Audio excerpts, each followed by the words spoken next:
Medical కాలేజ్తో ఈరోజు రాష్ట్రంలో ఉన్న అన్ని జిల్లాలకి నూతనంగా మెడికల్ కాలేజీలు అన్ని జిల్లాలకి ప్రతి జిల్లాకు ఒక కళాశాలైనా వచ్చేటట్టుగా ఈ రాష్ట్ర ప్రభుత్వం చేసిందని సంతోషంగా చెప్తూ ఇటు వైద్యంతో పాటు విద్యకు కూడా పెద్ద ఎత్తున రాష్ట్ర ప్రభుత్వం నిధులు కేటాయిస్తాం. ఒకసారి ఆలోచన చేయండి. 10 సంవత్సరాలు రెసిడెన్షియల్ స్కూల్స్ని మీరు గాలికి వదిలేస్తే 40% డైట్ ఛార్జెస్ పెంచాం, 200% కాస్మెటిక్ ఛార్జెస్ పెంచాం.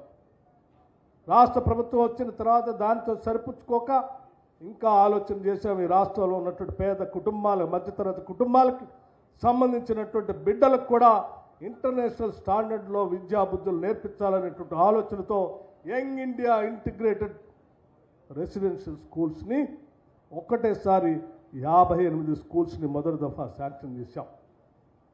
మరో 24 స్కూల్స్ని మళ్ళీ శాంక్షన్ చేస్తూ ఉన్నాం. ఈ 58 స్కూల్స్ కూడా 11,600 కోట్ల రూపాయలతో మొదటి సంవత్సరమే శాంక్షన్ ఇచ్చి భూమి పూజ చేసినటువంటి కార్యక్రమం కూడా చేసి చూపించాం.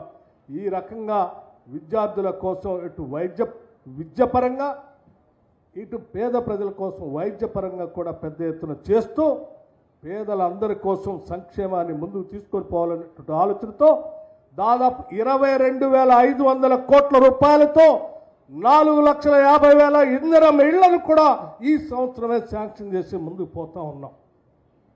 10 సంవత్సరాలు డబల్ బెడ్రూమ్ ఇల్లు అని చెప్పి ఒక్కళ్ళకు కూడా డబల్ బెడ్రూమ్ ఇల్లు ఇవ్వకపోతే ఈరోజు కాంగ్రెస్ ప్రభుత్వం, ఇందిరమ్మ ప్రభుత్వం, ప్రజాప్రభుత్వం ప్రతి శాసనసభ నియోజకవర్గంలో 3,500 ఇళ్లకు తగ్గకుండా రాష్ట్ర వ్యాప్తంగా 4,50,000 ఇళ్లని 22,500 కోట్ల రూపాయలతో మొదటి సంవత్సరం ఈ సంవత్సరంలోనే ఈరోజు మనం శాంక్షన్ చేసి ముందు పోయేటువంటి కార్యక్రమాన్ని తీసుకొని ముందుకు పోతున్నాం. ఇది సంక్షేమం అంటే పేదల కోసం ఆలోచన చేసేటువంటి విధానం అంటే. అంతేకాదు ఒకటేసారి 22,000 కోట్ల రూపాయలు రుణమాఫీ చేశాం. రైతు భరోసా కింద 12,000 రూపాయలు సంవత్సరానికి ఎకరానికి ఇచ్చేటువంటి కార్యక్రమాన్ని ముందు తీసుకొని పోతా ఉన్నాం.